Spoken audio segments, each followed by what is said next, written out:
Hello, welcome to the Hard Reset channel, and today I'm going to show you how to enable parental controls on your Kobo Libra Colour e-reader.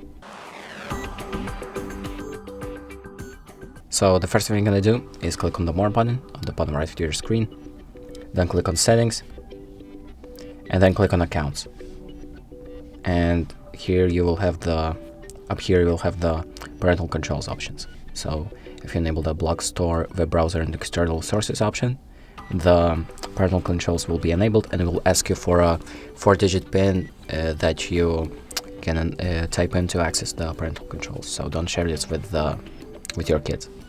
So I'm going to type in any PIN, and as you can see, it says parental controls enabled. And what it does is basically it blocks the store, the web browser, and some other settings or external sources on your ebook, e-reader. And that's it. To turn it off, you can just click on this button again, but it's going to ask you for the PIN. And that's it. Thank you for watching, and make sure to like and subscribe.